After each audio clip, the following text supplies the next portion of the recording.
সবাইকে অনেক, অনেক শুভেচ্ছা। আশা করি সবাই ভালো আছেন। আজকে আমার ভিডিওটা মূলত ইয়াং জেনারেশনকে কনসিডার করে কিন্তু আপনাদের সবাইকে সাদর আমন্ত্রণ জানাচ্ছি এটা দেখার জন্যে। আমার মন খারাপ। কেন মন খারাপ? কারণ আমার বন্ধুর একটা মোটরসাইকেল আছে। কিন্তু আমার বাবার মোটরসাইকেল কিনে দেওয়ার সামর্থ্য নেই।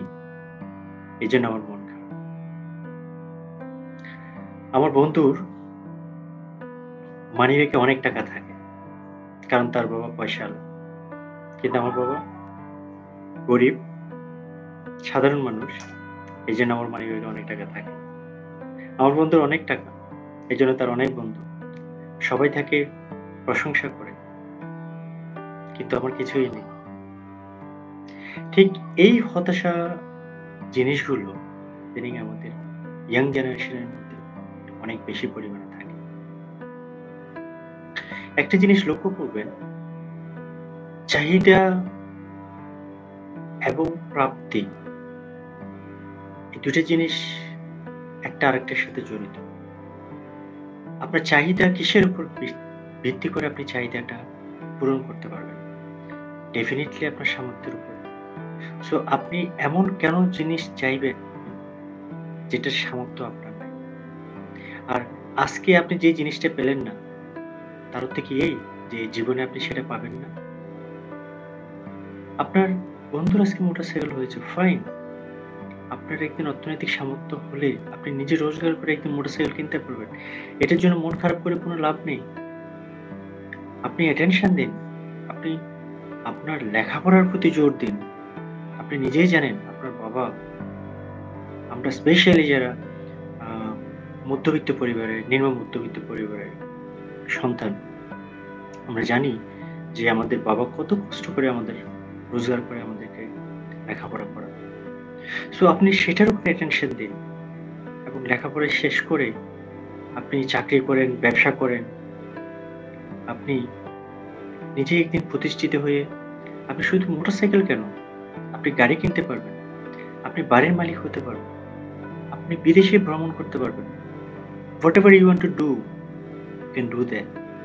বাট আগে নিজেকে প্রতিষ্ঠিত করতে হবে। তাই এই ক্ষেত্রে একটা বিশেষ প্রচলিত একটা প্রবাদ আছে। আপনার যা আছে তার প্রতি আপনি যখন মনোযোগ দিতে শিখবেন, তখন দেখবেন পৃথিবীতে কোনো কিছুর কমতি নেই।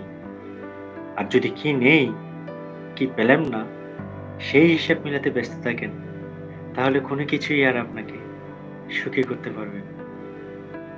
এখন প্রশ্ন হচ্ছে সুখ। এখন সুখ কিভাবে আসবে? সুখের সংজ্ঞাটা কি? আমরা বেশিরভাগ মানুষ মনে করি আমাদের কাছে অর্থ থাকলেই আমাদের সুখ। আমাদের গাড়ি থাকলেই আমাদের সুখ। কিন্তু আপনি যদি চিন্তা করে দেখেন যে এটা যদি গ্রাম পর্যায়ে যদি হয়, আপনি গ্রামে থাকেন। দেখবেন একটা পরিবারে তাদের অর্থনৈতিক অবস্থা অত ভালো না। তারা কোনোভাবে চলছে। তাদের আপনি যেরকম প্রতি বেলায় হয়তোবা মাছ মাংস দিয়ে ভাত খান, ওনারা তাও খান না।